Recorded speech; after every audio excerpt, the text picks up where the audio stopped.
Alright,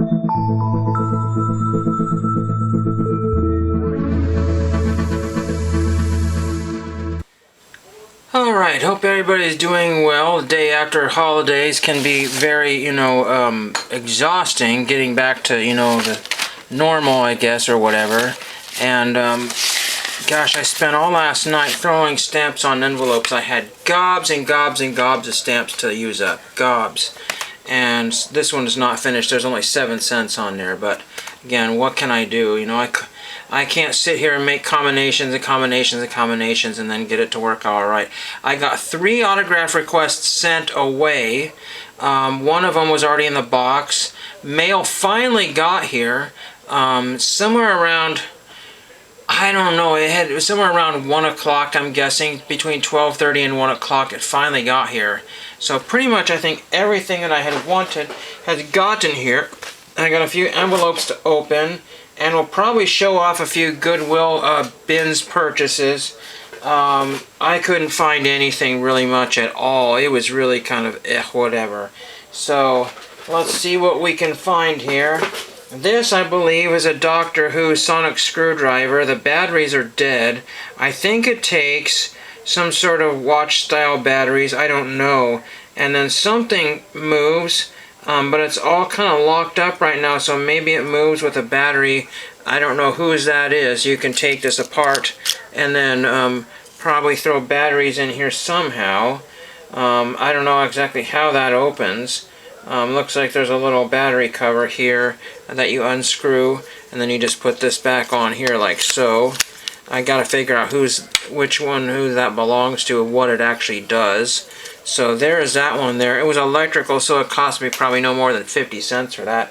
It was in the little plastic, so somebody got it, removed the original packaging, and then the batteries would toast by the time they got it, or it got left on, or never really worked. I don't know. We'll see. And then a couple of other interesting things here. Just a little bag of just random things here, little figurines and tiny little Ewoks and Schlitz beer, keychain type little thing there, and all kinds of little, Pluto and some sort of mine car. And then I'll use this in the car perhaps for those CDs that I keep losing, Space Needle, so I'll throw some CDs maybe in there. Thought that was kind of neat and really in good mint condition. And then the best thing that I got, and everybody missed this because they don't know what this is. It's not G.I. Joe, and it's not Star Wars. This is the second time I found this. This is actually the Rambo action figure. It's missing all his accessories, but I found an original Rambo from like 1984, 85, something like that. 86. No idea, but he doesn't really look like Rambo, and that's why he always gets mixed up with the other things. They just think he's some sort of rip-off or knockoff. But it wasn't, super well designed, so that is technically the original Rambo figurine. So how fun is that? And one whopping postcard in beat-up condition from SeaWorld. Don't know that I'm going to keep this or not, or even use it to write on. We shall see. And just some, a packet of stickers or whatever. Kid stickers there, so Kid Zone. They look like they were from the 90s or whatever, I don't know, so I'll throw those, do something with those. And then, so that's pretty much it. No packing supplies, which I always go there for. Now let's get into the letters and things here and see what we have here. This is one that didn't get canceled here from Metroplex, Michigan. And I just, like I said, I used whatever. There was very little Christmas stuff. There was very little stationery of any kind. It was just really kind of difficult. But it looks like we got 3 cards here maybe. And Ernie Witt has signed all 3 of these. He did the best he could on this Blue Jays cap, so he signed right there on the Blue Jays cap. I kind of wished he would have signed on the Blue Jays sticker down here, but Ernie Witt has autographed this one here. A lot of Blue Jays are good signers.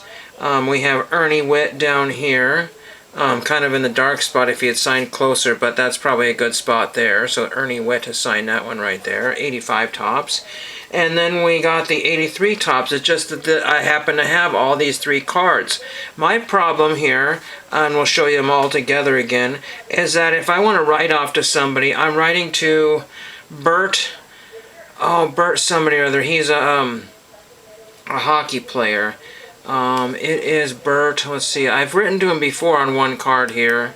It is Bert Marshall. So if I want to write to Bert Marshall, I have 0 cards of him. I can get 2 of his cards from one vendor, and then, there's other vendors I can get them from as low as $1 a piece. And I might, if I wanted to get 4 cards sent out, I'd have to go through 3 different vendors. Very frustrating, but there is all the Ernie Witt cards right there. So very nice to finally have some Ernie Witts in the collection. I think I might have one.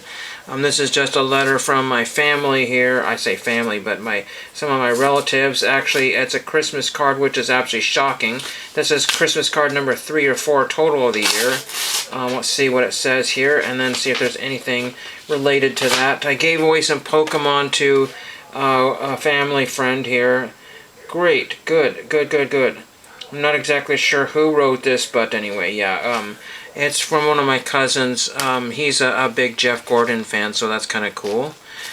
This has got a YouTube one here, so we don't really want to share that one there. So really, there's not a lot of stuff here that's autograph requests or anything. And this is just a YouTube one. He used to be known as the President Michael on YouTube. He goes by something else now.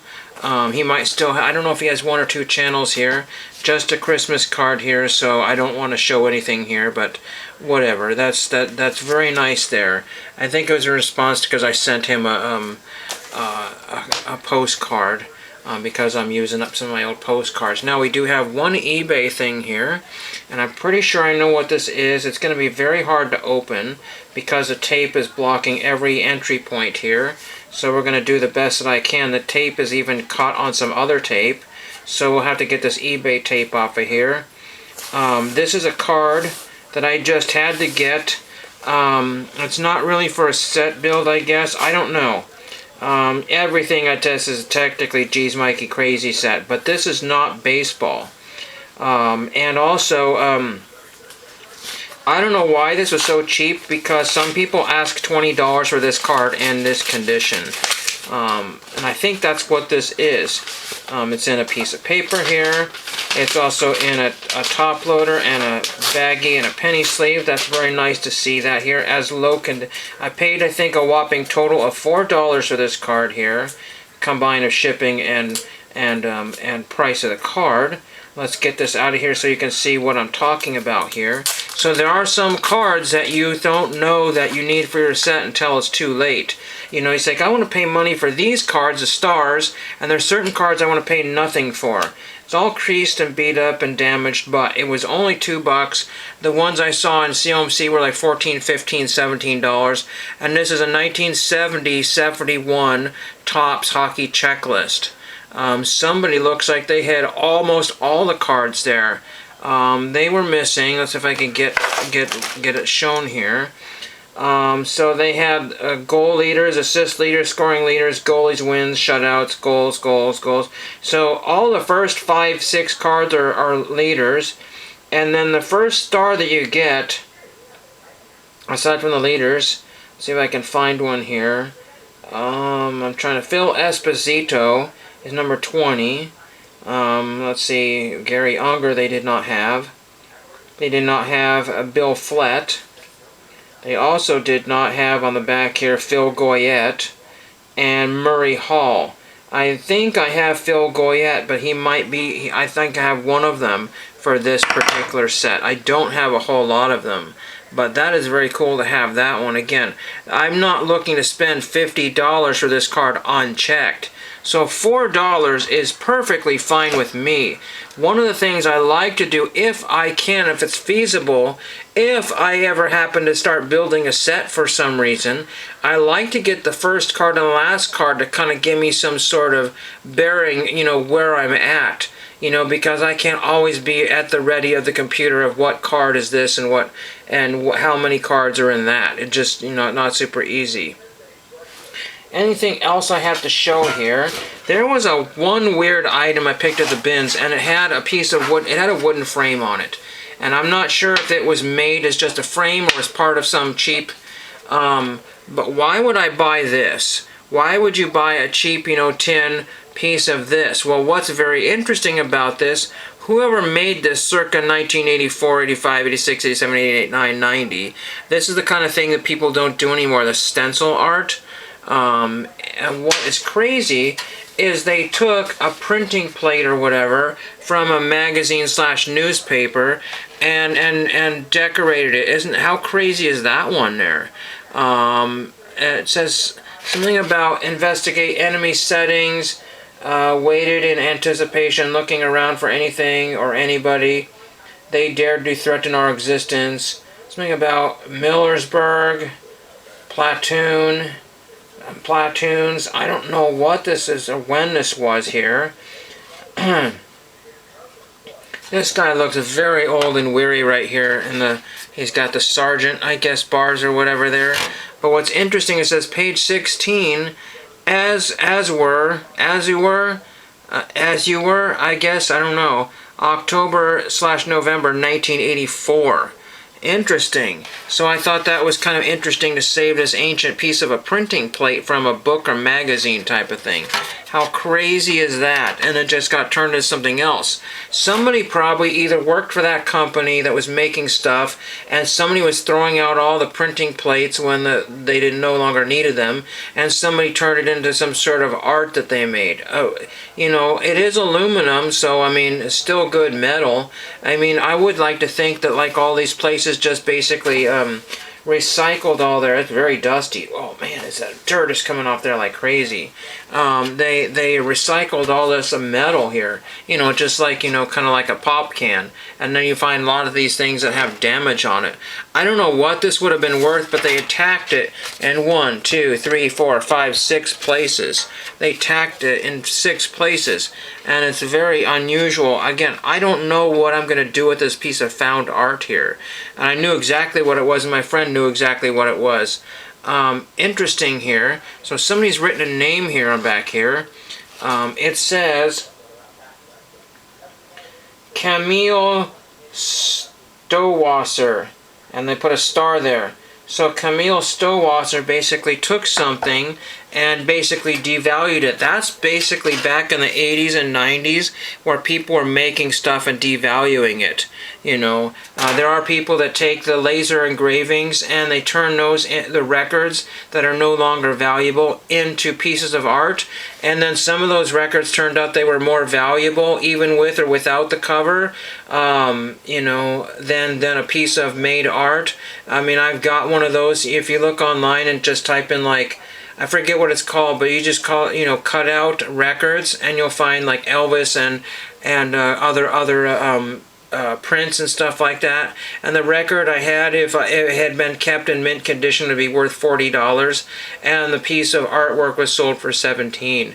So again, a lot of that's still going on. People are taking stuff and turning it into not very good items, you know, ruining stuff. And that's why I always like, when I make stuff and do things with other parts and pieces, I make sure that I like to save it for the future. So if I was going to do anything like this with this, I would make sure that I wouldn't damage that. Find another piece of aluminum. How cheap is aluminum sheeting there, really? I mean, you know, being very, very cheap and wrecking something. At least this did get saved somehow, kind of like when people would repurpose those old signs. You saw in American Pickers, they would use it for siding or whatever. And even if they were cut, they still exist in some kind of condition. So I'm going to look this up and see if I can find anything about that. You know, here is a baseball card, trading card printing plate that nobody saw. This one is the X-Files. And I want to say this is Dwight McPhee. And it's got, you know, he's autographed directly on the printing plate from what I can see. These are very, very, his signature smudged and ever so slightly on this. But again, these things here, I got this for $8 on COMC, you know, way back. And then this one here cost normally $40+ 50, 75, I don't really know, somewhere upwards than that. So really frustrating, because every card that I need to get my autographs done, I'm missing cards, and so I have to order every single one. The people that I sent out, one guy had 4 cards. I had all 4 of them, but he took a year for somebody, and that was back in 2022. So, I took the 2 cards that I thought, that would be the most difficult ones for him to get signed, and then the other ones I can replace on eBay fairly cheap, about $5 per autograph. So that's pretty much it for this particular video. Not a lot to show, but it's just interesting, people's perspective a few years ago. They took something that they thought was nothing and turned it into something, and now that something is now nothing. People made stuff for their family or projects for, school or whatever, and they really don't have much in the way of any kind of value. And, it's just really kind of, I don't know, it's just a past art. You don't make stuff for your family and then they will enjoy it or keep it. That ship has sailed.